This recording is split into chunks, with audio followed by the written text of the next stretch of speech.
자, 이번에는 글로벌 인터뷰 제가 이분을 진짜 많이 모시고 싶었고요. 심지어 이분은 저희 월모부의 애청자십니다. 그러면서 출연을 한 번도 안 해주셔가지고 그렇게 저희가 작가님과 징징징징 해가지고 드디어 오늘 모셨습니다. 오늘 삼프로TV 류종훈 기자 함께합니다. 어서 오세요. 네, 안녕하세요. 네, 류종훈입니다. 드디어 네, 나와주셨네요. 맨날 채팅창에서만 제가 그러니까요. 아니 채팅할 시간 있으시면 그냥 나오시라 매번 말씀드리는데 원래 이 시간에 제가 운동해요. 그러니까요. 네. 운동을 버리고 오늘은 그쵸. 예, 우리 시청자분들과 함께 하시기 위해서 월모부에 처음으로 네. 함께 나와 주셨습니다.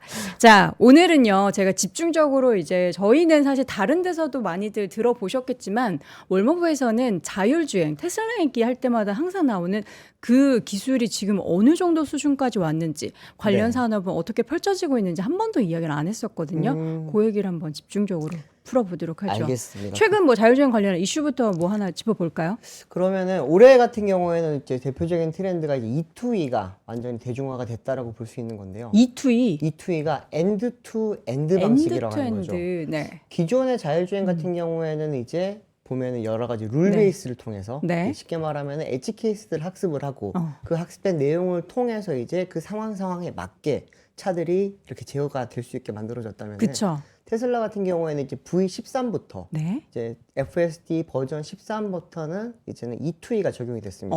엔드 투 E2E를 엔드. 좀 쉽게 설명을 드리면 네. 사람처럼 생각을 한다라고 보시면 돼요. 우리는 추론을 하잖아요. 네. 당장 눈앞에 보이는 것뿐만이 아니라 다음 상황까지 예측을 해서 운전을 많이 하고 있는데 이제 테슬라 FSD 같은 경우에도 12버전까지는 그게 좀 약했죠. 그리고 11까지는 그냥 룰 베이스와 그 E2E로 가는 중간 단계라고 보셨다면 네. 보실 수 있었던 거고 근데 V13부터는 이제 그 E2E 모델이 완벽하게 좀 확립이 되면서 그리고 흔히 말하는 그 이제 도조 시스템이랑 네. 여러 가지 시스템을 통해서 이제 학습됐던 내용들이 전부 다 이제 온라인상에서 다시 한 번 더 추론을 통해서 죄송합니다. 온라인이 아니라 데이터 센터에서 네. 데이터 센터에서 다시 한 번 추론이 되면서 좀 더 이제 모델이 강화됐다고 보시면 되는 거고요.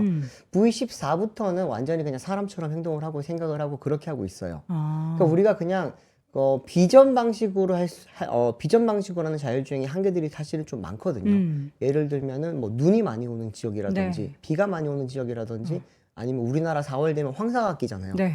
이렇게 되면 앞에 상황이 잘 안 보이다 보니까 그 센싱을 통해서 받는 데이터만으로는 사실 운전이 좀 어렵거든요.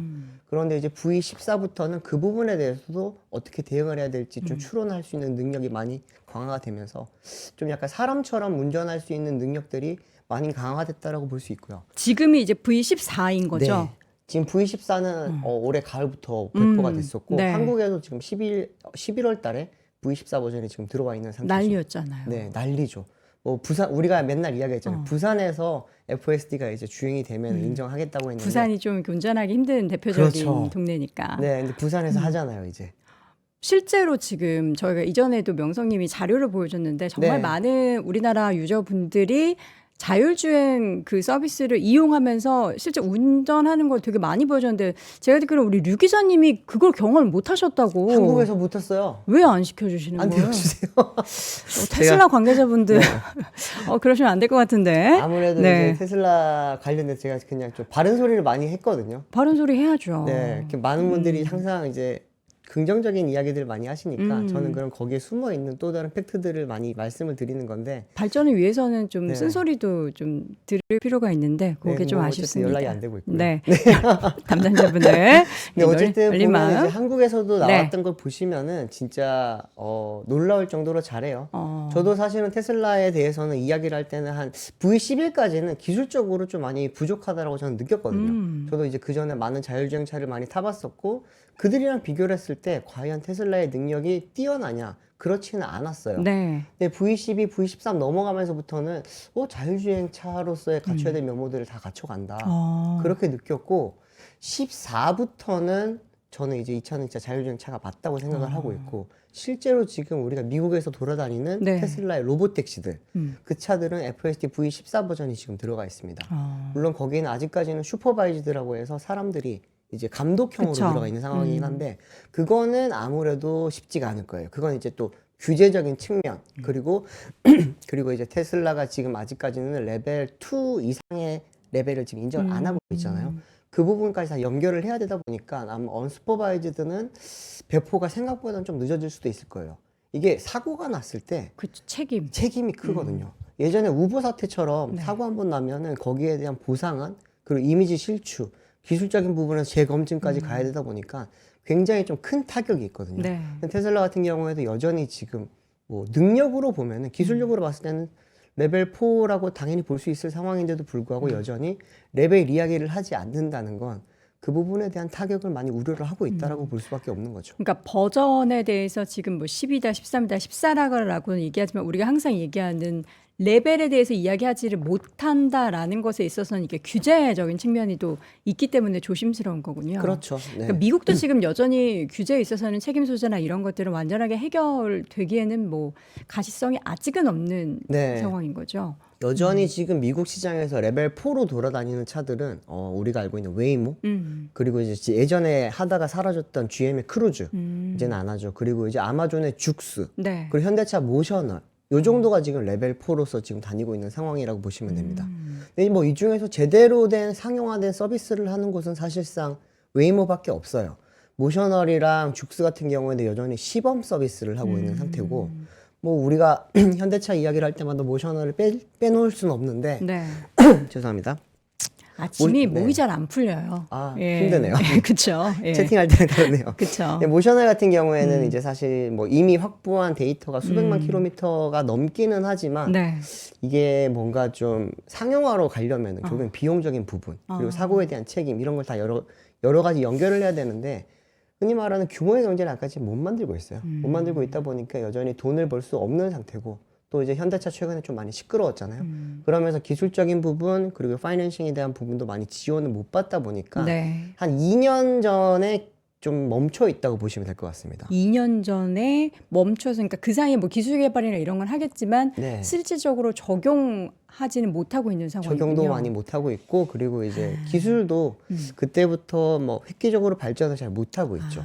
사실 이게 돈이 되게 많이 들거든요. 그쵸. 많은 분들이 생각할 때는 그냥 단순히 차 만드는데 돈이 많이 든다라고도 생각을 하시는데 차 만드는데 2억, 5억 들어가는 거 크지 않습니다. 그것보다는 데이터를 가지고 돌려서 학습시키고 이걸 다시 적용하고 하는데 굉장히 돈이 많이 들거든요. 이게 뭐 테슬라 같은 경우에는 지금 로보택시가 차량 한 대 만드는데 6천만 원이면 되다 보니까 네. 웨이모처럼 4억짜리 차량 비교를 하면은 굉장히 저렴하다. 라고도 생각을 많이 하시는데 테슬라는 거기 숨어 있는 게 예전에 도조 시스템 이제는 도조를 폐기를 했지만 이제 XAI의 콜로서스로 넘어가면서 여전히 굉장히 많은 데이터를 학습을 해야 되고 추론을 하기 위해서는 그 데이터 센터에 들어가는 비용 그리고 학습시키는 과정에 들어가는 비용 또 추론을 해서 다시 적용하는 비용 이게 어마어마해요. 다 돈이네요. 그러다 보니까 이제 자율주행을 하는 쪽에서 나오는 이야기는 E2E를 하기 위해서는 정말 천문학적인 액수. 그냥 단순히 룰 베이스를 하려면은 한 수십억만 있어도 잠깐의 모델을 만들 수가 있거든요. 근데 E2E는 조 단위의 돈이 들어가야 됩니다. 단위. 네. 그렇기 때문에 이제 테슬라의 로보택시는 대당 가격은 지금 쌀 수 있지만 그 뒤에 숨어 있는 인공지능을 학습시키기 위해서 들어간 비용은 또 별도로 봐야 되다 보니까 그 부분까지 다 합치게 되면은 과연 저렴하냐? 이 부분은 아직까지는 좀 말하기가 어렵다는 거죠. 그러면 이게 규모의 경제를 만들기 위해서는 서비스가 많이 확장돼 버리면 이게 해결되는 건지 그렇죠. 그런 건가요? 그렇죠. 많이 확장이 그러면은 돼야 되고 규제가 좀 완화되거나 어쨌든 뭔가 책임에 대해서도 확실하게 뭐 법적인 조치가 빨리 필요하겠네요. 그러니까 테슬라 같은 경우에도 올해 이제 바로 굉장히 확장 정책을 공격적으로 펼치잖아요. 텍사스 오스틴에서 먼저 시작을 하고 그렇죠. 지오펜싱 지역을 점점 많이 늘려나가고 있잖아요. 그리고 샌프란시스코 바로 진출을 했고 올해 이제 아마 피닉스랑 애리조나가 피닉스 쪽 그리고 네바다 쪽, 라스베가스 쪽 이쪽으로 지금 진출을 많이 하려고 하는 계획을 갖고는 있습니다만 텍사스에서 보여줬던 그런 방식의 로보택시 수준은 사실 구현의 다른 지역에서 좀 어려워요. 왜요? 텍사스 같은 경우에는 9월 이전에 규제가 없었거든요. 자율주행에 대한 규제가 없었다 보니까 테슬라가 로보택시를 빨리 네. 진출을 시켰고 출범을 했던 거고 지금 그 다음으로 진출했던 샌프란시스코 거기서는 여전히 무인 자율주행이 아니에요. 거기서는 여전히 세이프티 드라이버가 운전석에 앉아 있어야 돼요. 조수석도 아니고 운전석을 비우면 안 됩니다. 거기는. 왜냐하면 이제 거기 캘리포니아에 있는 DMV라고 하는 교통국 그리고 이제 규제 당국이라고 하는 CPUC 쪽에서 아직까지 무인 운행에 대한 허가를 받지 못했거든요. 그렇기 때문에 운전석을 비우면 안 되는 지금 현재 상황이고, 뭐 테슬라가 로보택시를 굉장히 많이 하려고 하고 있지만 샌프란시스코에서도 여전히 사람이 타야만 지금 운행을 할 수 있는 상황이라고 보시면 되고요. 그러다 보니 이제 애리조나라든지 라스베가스에서 시작을 하더라도 그 부분에 대한 규제는 아마 또 별도로 맞춰야 될 거고, 또 하나는 임시 운행에 대한 허가도 받아야 되고, 여러 가지 지금 행정적으로 테슬라가 맞춰야 되는 부분이 굉장히 많습니다. 지금 상황에서 그러면 어떤 뭐 일단 정부에서나 뭐 관련한 주에서도 개별적인 그런 규제나 이런 것들에 있어서 좀 완화나 아니면 변화가 무조건 또 완화할 수는 없잖아요. 이게 또 네. 목숨과 연결되어 있는 그쵸, 거기 그쵸. 때문에. 근데 이게 어떤 과정을 거쳐야 규모의 경제가 되고 이게 더 많은 자율주행을 우리가 경험을 할 수 있게 되고 산업으로 더 확장이 될 수 있는 건지 저는 좀 약간 이게 뭐부터 시작돼야 되는지 잘 인지가 안 되는데요. 산업적인 부분에서는 사실 규제를 빨리 풀어주는 게 좋긴 하겠죠. 근데 또 그러다 사고 보니- 나는 것도 네. 네. 사고가 이 자동차는 스마트폰이랑 다르게 사고가 한번 나면 최소한 중상에서 사망까지 이루어질 수 있잖아요. 네. 그러다 보니까 이 부분에 대해서는 굉장히 좀 민감하게 보고 있고, 트럼프 대통령도 사실은 연방정부를 통해서 이 부분을 규제 완화를 시키려고 했었죠. 근데 이제 그게 주정부에서 전혀 받아들여 주지 않는 상황인 거고, 특히나 이제 우리가 가장 가깝게 접할 수 있는 캘리포니아 같은 경우에는 네. 트럼프 대통령이랑도 사실 별로 관계가 좋지 않은 주이고, 그리고 그 주 같은 경우에는 특히나 아까 말씀드렸던 CPUC라고 하는 규제 당국이랑, 그리고 지금 테슬라는 소송 중이에요. 소송을 진행하고 있다 보니까 쉽게 그 부분에 대해서 허가를 내준다든지 아니면은 허가 없이 당연히 그냥 텍사스처럼 이렇게 돌아다닐 수 있게 되는 건 당연히 불가능한 상황이라고 볼 수 있는 거고, 네. 텍사스 같은 경우에도 테슬라가 로보택시를 시작을 하고 나서 바로 문을 걸어 잠궜어요. 그 이후에 들어오는 것들은 지금 다 규제를 받아야 되는 상황이거든요. 규제가 새롭게 생겼죠.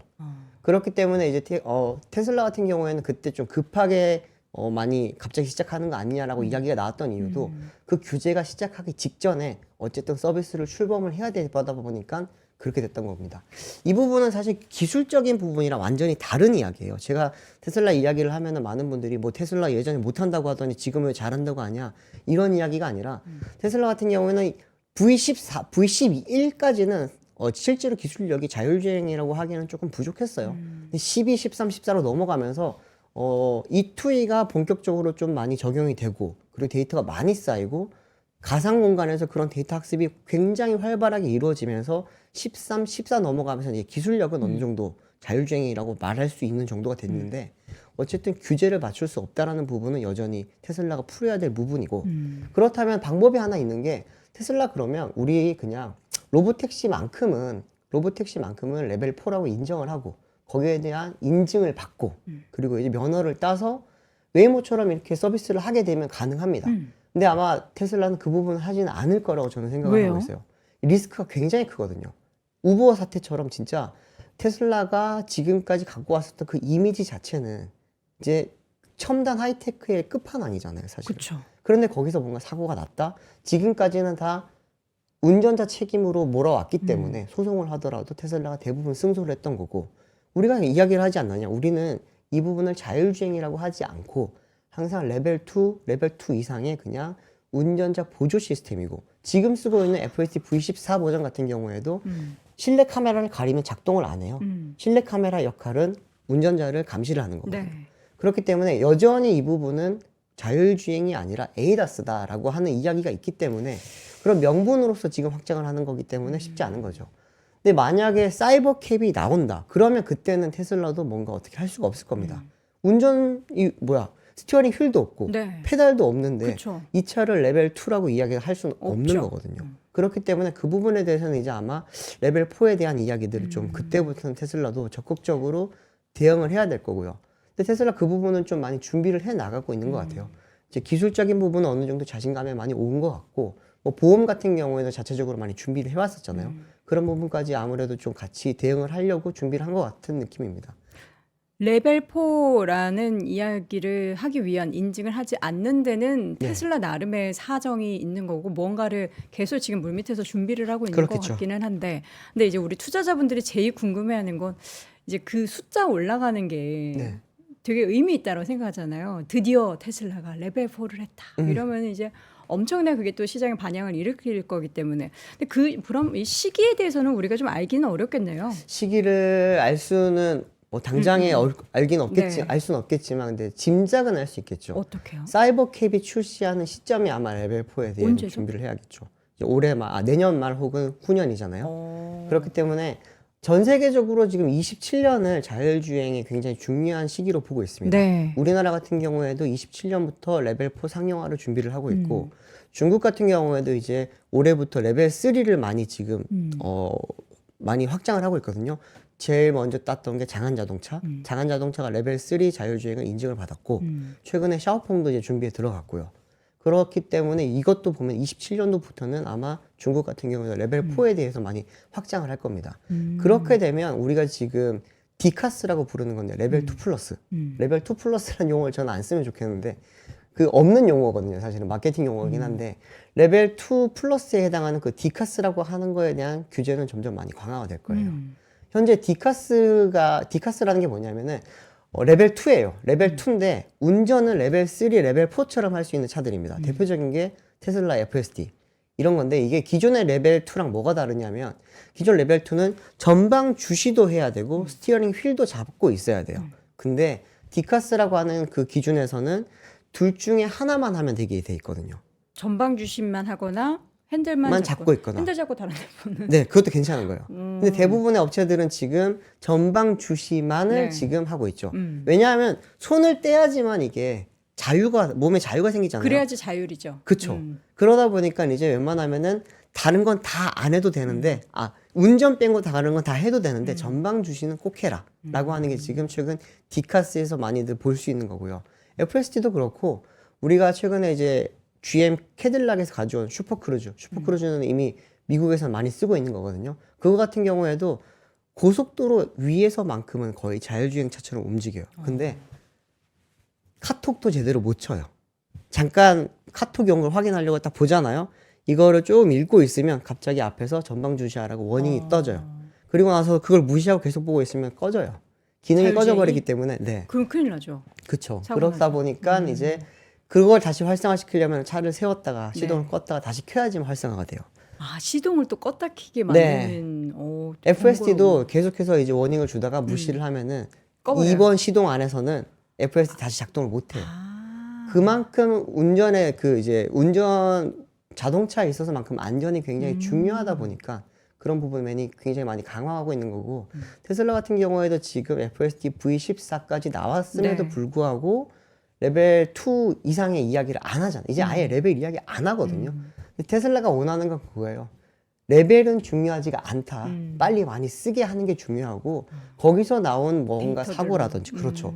문제가 있으면 그때 즉각 대처를 해서 조치를 하는 게 중요하지. 언제까지 안전 하면서 기다릴 거냐. 그러다 봐라 지금 다 없어졌잖아. 다른 업체들. 우리만 살아남았다라는 게 지금 테슬라의 굉장히 좀 강조하고 싶은 부분이라고 할 수 있습니다. 테슬라 이야기를 쭉 한번 최근 업데이트를 해봤는데 네. 그 외에 이제 웨이모는 어떤 최근에 이슈가 대표적인 게 있죠? 웨이모 이야기 하면은 이거 빼놓을 수 없죠. 이거 보면서 말씀드리겠습니다. 샌프란시스코에서 최근에 정전 사태가 발생했잖아요. 정전 났을 때 웨이모는 멈췄고 네. 테슬라는 주행이 가능. 이게 왜 그랬던 거예요? 웨이모 같은 경우에는 일단은 VTX라고 하는 통신망도 받아야 되고 네. 그리고 이제 그 자체적으로 판단을 한다기보다는 아직까지 룰 베이스가 많아요. 룰 베이스. 룰 베이스라고 한다는 거는 뭔가 입력되어 있는 값에 따라서 움직인다고 보시면 되는 건데 지금 그때 정전됐을 때 가장 큰 문제가 네. 뭐였냐면은 신호등이 다 꺼졌어요. 그러니까. 신호등이 꺼지게 되면은 이 차들은 웨이모는 카메라가 신호등을 인식을 하고 만약에 거기서 인식된 정보가 없으면 VTX 통신망을 통해서 교통 정보를 받아야 되거든요. 근데 둘 다 안 들어오는 상황이다 그렇죠. 보니까 이 차는 어떻게 판단을 내려야 될지 모르는 상황이 된 거죠. 바보가 됐네. 바보가 됐어요, 진짜. 그 내가 지금까지 공부하지 못한 내용이 시험 범위에 없는 내용이 나오다 보니까 시험을 풀 수 없는 상황이 된 거라 같다고 보시면 되거든요. 그렇네요. 근데 그럴 때 이제 우리가 사람 같으면은 내가 모르는 문제가 나왔어. 풀다가 모르겠으면 찍잖아요. 그렇죠. 찍을 수가 있잖아요. 뭐 대충 눈치 보면서 이렇게 가죠. 네. 근데 이 웨이모 같은 경우에는 정해져 있는 그 룰이 없다 보니까 못한 거예요. 아무것도 못하는 네. 거. 근데 여기서 만약에 돌발 행동을 해버리게 되면은 위험하죠. 정말 큰 사고가 날 수 있다 보니까 웨이모 이제 데이터 센터에서는 커맨드 센터에서는 전체적으로 셧다운을 내려버렸던 거죠. 근데 아까 테슬라 쪽에서는 이제 이거 보고 나서 일론 머스크가 바로 트윗했잖아요. 올리면서 로보택시는 정상적으로 작동하고 있다라고 했는데 그 부분에 있어서 굉장히 좀 많이 모순이 있는 게 어떤 모습? 일단은 테슬라의 차량들은 대부분은 이제 사람이 타고 있었어요. 아까 말씀드렸지만 세이프티 드라이버가 운행을 하고 있는 상황이고 그쵸. 그리고 이제 그 상황에서 이제 여기는 E2라고 했잖아요. 자체적으로 순간순간 판단을 내릴 수 있는 거예요. 그러다 보니까 앞에 차가 가니까 교통신호는 없지만 앞차가 가니까 가도 된다라고 판단하고 가는 거죠. 훨씬 유연하고 훨씬 똑똑한 네. 거는 맞아요.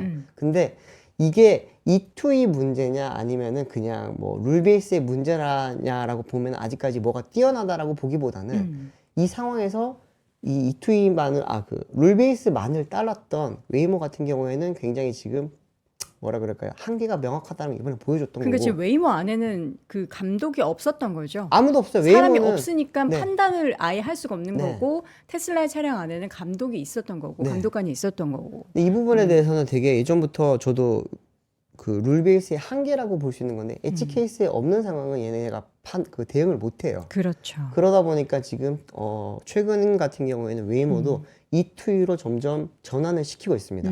예전에 이제 100%룰 베이스였다면 지금은 부분 E2E를 적용을 하고 있는 상황이고 네. 여기에 대한 이제 하이브리드 모델을 지금 웨이모는 만들었어요. 그 부분을 만들고 있는 거고 우리가 뭐 중국 업체들 바이두라든지 아니면 포니 AI, 위라이드 이런 업체들도 대부분이 다 여전히 룰 베이스입니다. 전 세계적으로 지금 E2E를 제대로 하고 있는 회사는 테슬라 그리고 영국의 웨이브 요 정도밖에 없다고 보시면 되고 대부분은 여전히 룰 베이스 방식인데 여기에서 이제 E2E를 부분적으로 많이 도입하고 있는 게 올해 가장 큰 트렌드라고 볼 수 있는 거고 그들 역시도 사실은 이제 나중에는 E2E로 아마 다 넘어갈 거예요. E2E로 넘어가면 좋은 게 진짜 이런 돌발 상황에 대한 대응이 굉장히 빠를 수가 있고 또 하나는 이게 데이터가 쌓이면 쌓일수록 점점 더 똑똑해지는 거죠. 우리가 숙련공이라고 이야기하는 부분들 있잖아요. 그분들은 한 가지 일을 계속 하면서 거기에 대한 노하우가 쌓이고 어떻게 보면 그 퀄리티가 굉장히 높아지는 거잖아요. E2E도 그런 방식이랑 비슷하거든요. 그리고 이제 공부를 많이 하다 보면은 내가 몰랐던 부분이 점점 사라지다 보니까 안전할 수밖에 없는 거고. 근데 이거 역시도 사실은 100% 완벽하지 않다 보니까 그렇죠. 거기에 대한 대응책으로 룰들을 최소한의 룰을 정해주는 방식으로 아마 나중에 갈 거다라고도 많이 보고 있는 거죠. 이게 그러니까 이번에 대규모 정전 사태로 인해서 웨이모는 멈췄는데 테슬라의 로보택시는 움직였습니다라는 것에 있어서 명확하게 따지면은 테슬라는 사람이 또 판단을 할 수 있었던 거고 네네. 그것에 있어서는 우리가 좀 어떻게 보면은 과장을 해서 기술력에 대해서 이야기할 다 부분은 아닌 거네요. 그렇죠. 기술력만으로 지금 아직까지는 누가 뛰어나다라고 네. 이야기하기는 좀 그렇지만 E2E와 룰 베이스 방식으로만 따졌을 때 테슬라와 웨이모가 아니라 E2E와 룰 베이스로 비교를 한다면은 이제는 E2E가 룰 베이스를 넘어간 거는 맞는 것 같아요. 그러다 보니 이제 룰 베이스를 고집하던 회사들도 다 E2E로 넘어가고 있는 상황이고 그래서 제가 아까 모션을 잠깐 말씀드렸지만 모션으로 2년째 지금 여전히 룰 베이스만 하고 있는 상황이거든요.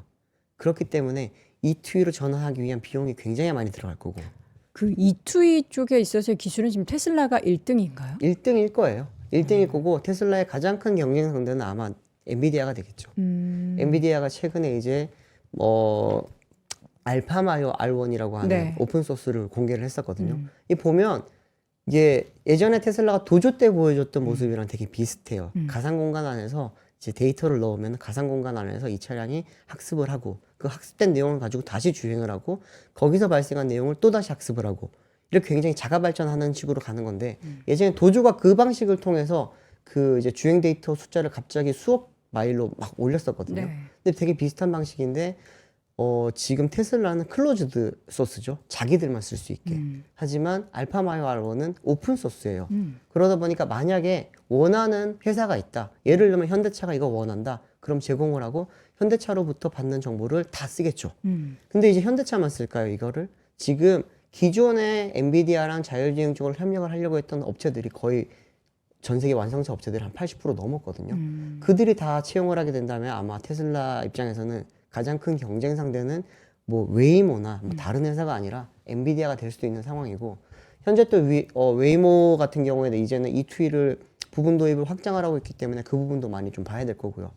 근데 E2E 대 E2E로만 봤을 때는 현재로서는 웨이브라고 하는 회사가 되게 좀 많이 무서울 거예요. 웨이브요? 네. 웨이브라고 하는 회사는 이제 여기도 이제 엔비디아라든지 여러 회사들이 투자를 수조 원 가까이 지금 해놓은 상태고 네. 이 회사는 지금 영국에서 만들어진 테크 기업인데 실제로 적용은 일본에서 많이 하고 있습니다. 그러네요. 닛산이랑 같이 협력을 네, 하고요. 맞아요. 일본의 지금 닛산 같은 경우에는 예전에 뭐 자율주행 많이 하다가 2020년 이후에 이제 회사도 안 좋아지고 네. 자율주행에 대한 거품도 빠지면서 자율주행이 났거든요. 그러다가 이제 도요타랑 혼다 같은 경우에는 자체적으로 많이 좀 치고 나가고 있다 보니까 방식을 찾다가 웨이브랑 협력을 하기로 한 겁니다. 근데 여기에 중간 다리로 해준 게 이제 일본 정부예요. 일본의 교통성이 이제 우리나라가 지금 자율주행 테크 쪽에서 많이 좀 뒤처지고 있는 상황인데 미국이랑 중국에 이어서 제 3등이라도 하려면 어떻게 해야 될까라고 하다가 이제 영국이랑 같이 협력을 하기로 한 거고 그 상황에서 그럼 완성차를 누구로 하면 좋겠냐라고 했을 때 닛산이 제일 사실은 좀 급했죠. 그러면서 같이 하면서 여기도 27년까지 상용화된 서비스 모델을 지금 내놓기로 한 예정입니다. 앞서서 기자님이 엔비디아의 그 자율주행 관련한 그 뭐라고 그래요? 알파마요, R1? 알파마요. 그건 뭐 소프트웨어라고 네. 보면 되는 거죠. 그쵸. 근데 그럼 엔비디아가 그걸 이제 개발했어요. 그럼 엔비디아는 자기네들이 칩 판매하고 하는 것처럼 그 서비스를 또 관련한 회사에 판매할 수 있는 다 거잖아요. 팔 수 있죠. 그러면은 지금 테슬라의 생각은 그 FSD 만들어 가지고 자기네 것뿐만 아니라 다른 회사에도 이렇게 판매할 걸 생각을 한 거잖아요. 하고 싶어 하죠. 근데 그쵸. 그거 쉽지 않죠. 근데 엔비디아가 만약에 이거를 개발해서 업계에 쫙 그 뿌린다. 그럼 테슬라의 입지는 굉장히 줄어들 수 있죠. 흔들릴 수 있겠네요. 제가 몇 번 말씀을 이제 다른 방송에서 많이 네. 하긴 했는데 테슬라가 꿈꾸는 그 방식을 하기 위해서는 테슬라의 플랫폼도 갖다 써야 돼요. 네. 말 그대로 껍데기만 뭐 예를 들면 제기어다, 디자인만. 포드다, GM이다 이렇게 되는 거지. 안에 들어가 있는 플랫폼부터 뇌까지 센싱 다 테슬라예요. 다 테슬라가 되는 거. 테슬라가 그러면은 완성차 업체라기보다는 티어 0.5 같은 그런 이제 입지랑 완성차를 같이 하게 되는 거겠죠. 근데 완성차 업계에서는 그걸 원치는 않아요. 왜냐하면 지금 테슬라를 무시할 수 있는 거는 테슬라가 아무리 많이 팔아봤자 연간 180만 대밖에 못 파는 굉장히 작은 회사기 때문에 이제 업계에서는 저기 뭐 전기차 시장만 먹고 전체 시장, 전 세계 전체 시장 뭐 8천만 대 시장에서 180만 대 해봤자 뭐 얼마나 우리한테 피해를 줄 수 있냐라고 생각들을 하는 거죠. 이거는 산업적인 부분이랑 주가적인 부분을 철저히 나눠서 봐야 되는 거예요. 주가적인 측면에서 봤을 때는 지금 테슬라 시총이 세계 1등이고 네. 당연히 세계 최고죠. 기술력으로 보더라도 세계 최고라고도 볼 수 있어요. 근데 산업의 규모로 봤을 때는 여전히 테슬라는 그 정도 급은 안 된단 말이죠. 여전히 도요타가 1등이고 폭스바겐이 2등이고 현대차가 3등이고 그리고 우리가 그렇게 무시하는 포드, GM 이런 회사들이 지금 탑10에 다 있고 그리고 이제 BYD도 있죠. 뭐 언제 망해도 우리가 이상하지 않을 거라고 이야기하는 스텔란티스 같은 회사들, GM, 르노 이런 회사들 다 여전히 전 세계 상위권이기 때문에 이 부분은 산업적인 측면에서 좀 봐야 되는 게 테슬라가 전 세계 시장을 다 먹겠다라고 하는 그 계획은 사실은 엎어졌고 테슬라의 일론 머스크도 그 부분을 인정을 했죠. 2030년까지 2천만 대를 팔겠다고 했던 그 계획은 사실상 불가능하다라고 이야기를 했거든요. 근데 그렇기 때문에 그런 부분을 다 고려를 했을 때 테슬라의 성장성이 어디까지 갈 거냐를 좀 신중하게 보셔야 되는 거죠. 자동차만으로 봤을 때는. 하지만 테슬라는 이제 휴머노이드라고 하는 굉장히 큰 지금 또 무기를 가지고 있다 보니까 주가적인 측면은 뭐 또 다른 쪽으로 밸류에이션을 하면서 뭐 성장을 해나가고 있는 그런 모습을 보이는 거고. 근데 글쎄요, 산업적인 부분? 이 부분에서만큼은 여전히 테슬라는 큰 비중을 차지는 못하고 있는 건 맞습니다. 근데 이게 과연 이제 앞으로 한 1, 2년 사이에 네. 진짜 큰 판도가 좀 달라질 것 같기는 한데 네네. 얘기하다 보니까 시간이 벌써 이렇게 흘렀네요. 많이 됐네요. 네. 우리나라는 네. 어떻습니까? 우리나라. 우리나라 정말 좋은 나라. 예, 심각합니다, 우리나라 사실. 자율주행. 네, 현대차는 현생은 굉장히 잘 살고 있죠.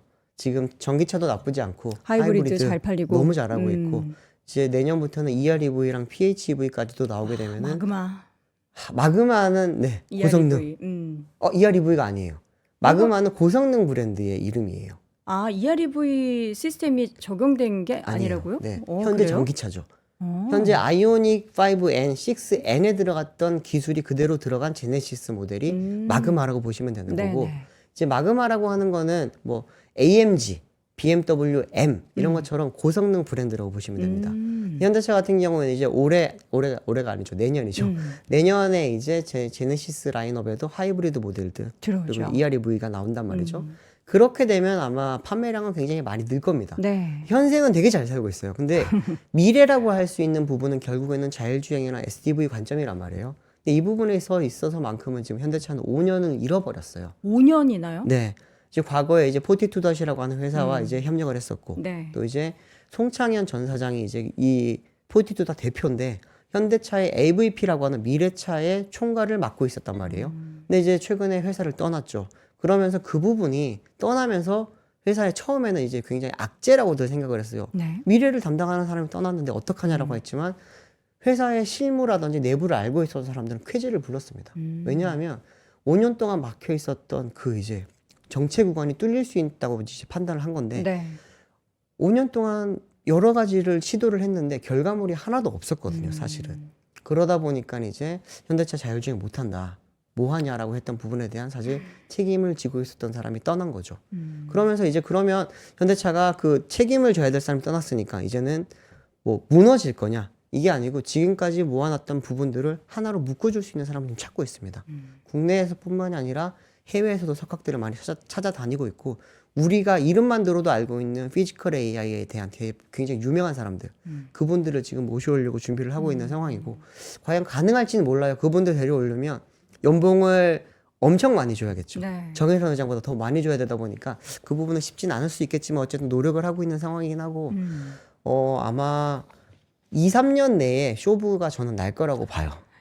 2, 4년 내에 네. 무언가 이제 네. 자율주행 관련해서 뭐 그쵸. SDV 전환에 관련해서 네. 혁신을 진짜 뒤늦었지만 좀 빨리 이뤄내려고 노력을 해서 결과를 보여주던지 네. 아니면은 못 보여주면 큰일 납니다. 그러면은 진짜 스텔란티스나 GM처럼 될 거예요. 근데 저는 해낼 거라고 생각을 하고 있고 그럼요. 아마 해내야죠. 현대차가 제일 잘하는 게 패스트 팔로우잖아요. 네. 지금 파이오니어 전략은 실패했어요, 사실상. 그러면 패스트 팔로우 전략으로 가야 되는 거고 이번 네. 인사를 통해서도 보면은 뭔가 다시 예전처럼 돌아가자라는 것 같고 약간 진영을 재정비하는 그런 느낌입니다, 사실 지금은. 근데 글쎄요, 뭐 당장에 결과물이 나오긴 좀 쉽진 않을 거고 그쵸. 올해 내년 안에 뭔가 이제 준비를 하고 나서 2, 3년 내에 제발 좀 잘 보여주면 좋겠다라고 생각을 합니다. 그러니까 우리가 물론 빨리 하는 것도 중요한데 네. 좀 틀렸다라고 해서 좀 늦었다라고 해서 또 포기하지 않는 그렇죠. 또 우리나라는 한번 해내면은 또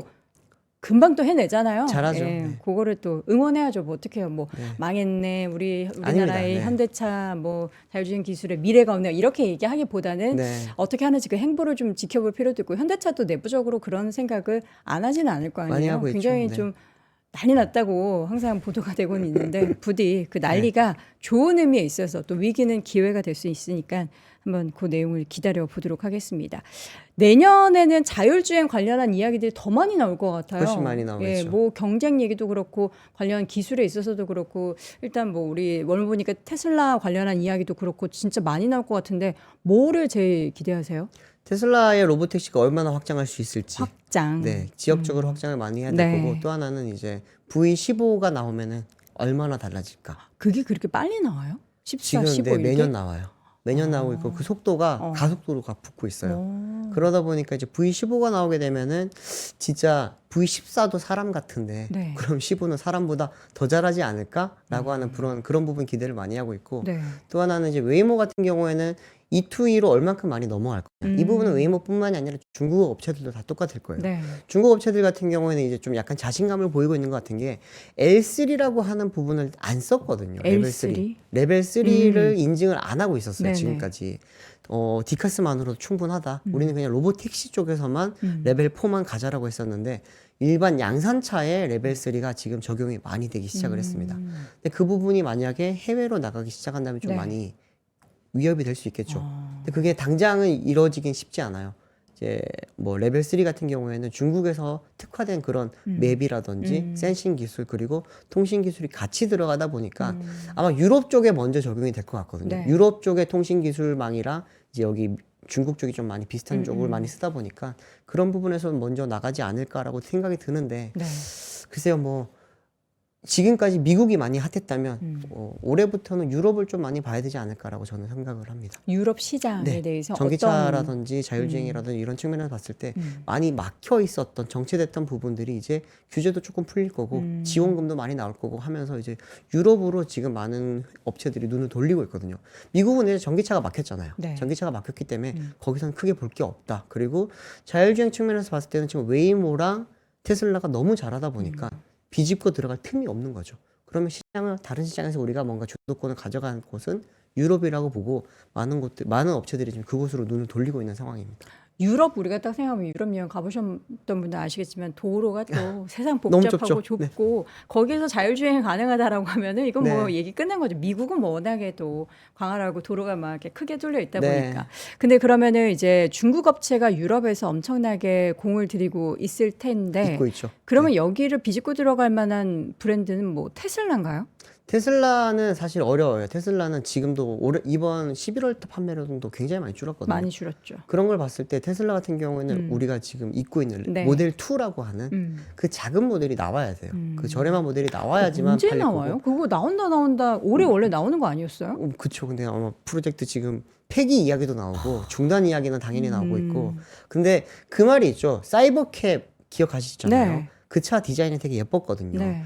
그 차를 활용한 그 플랫폼이랑 그 이제 여러 가지 기술을 활용한 작은 차가 나올 수 있다.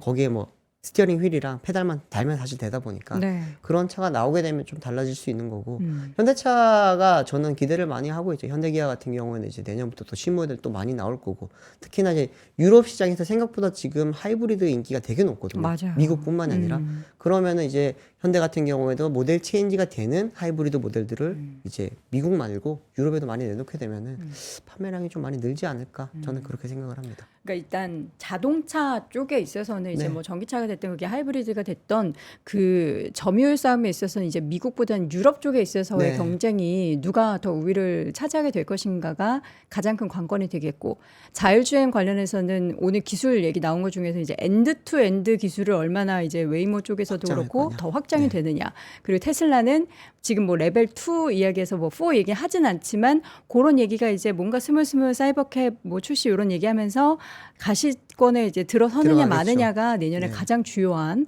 이슈가 될 것 같다라는 겁니다. 사실 저는 뭐 기술 얘기는 전혀 몰랐어요. 뭐 레벨 2 뭐 이런 얘기도 많이 듣긴 했지만 지금 어느 단계인지 싹 몰랐는데 우리 류 기자님이 또 이렇게 월모브 나와주시니까 싹 정리가 됐습니다. 우리 시청자분들께 가끔 또 내년에도 나와주신다고 한번 공언해 주시죠. 네, 한번 억지로. 시기를 한번 보면서 네. 아니 내년에 또 CES 가시잖아요. 네, 좀 있으면 이제 2주 뒤에 출국합니다. 이번 CES에도 우리 현대차 또 나와서 뭐 기술 하나 보여준다라고 하던데 아틀라스. 로봇. 네. 네. 근데 이제는 류 기자님이 네. 자동차 쪽 전문 기자신데 앞으로는 이제 모빌리티와 로봇 쪽도 좀 확장되는 거죠. 해야죠. 로봇은 안 하면 안 됩니다. 그렇죠. 저도 그러다 보니까 뭐 피규어라든지 뭐 다른 업체들 뭐 엔트로픽이라든지 네. 여러 회사들 지금 계속 만나려고 노력을 하고 있고 취재도 많이 하고 있어요. 로봇 중에서는 어디가 제일 한 테슬라가 지금 역시 현재로서는 테슬라. 잘하죠. 잘하고 있고. 근데 양산 측면에서 봤을 때 과연 보스턴 다이나믹스가 어떻게 가져갈 수 있는가. 현대차가 이제 내년부터는 공장에 많이 투입하거든요. 네. 지금 많이 사놨어요. 현대차 로봇을? 계열사들이. 네. 이제 그걸 이제 투입을 하기 시작하면서 그러면 거기서 얻는 데이터를 그렇죠. 과연 어떻게 활용을 할 건가 중요하고 그리고 후년부터는 양산 체제로 들어간단 말이에요. 그러면 얼마나 잘 만드느냐. 네. 한 대, 두 대, 10대, 20대 만드는 거랑 네. 2,000대, 3,000대 만드는 건 다르거든요. 그쵸. 그렇기 때문에 대량 양산 기술을 얼마나 또 잘 활용을 할 수 있느냐. 우리 배터리 예전에 보면서 수율 잡는다고 고생 많이 했잖아요. 네, 네. 그것처럼 아무래도 로봇 같은 경우에는 생산 수율 잡는 게 쉽지 않을 겁니다. 네. 근데 그 부분에서 이제 로스를 최소화시킬 수 있는 회사가 아마 로봇 쪽에서는 당분간 좀 그런 주도권을 가져가지 않을까. 단순히 기술력만 뛰어나다고 될 게 아니에요, 그거는. 이번에 라스베가스 가셨을 때 차량 렌트 하십니까?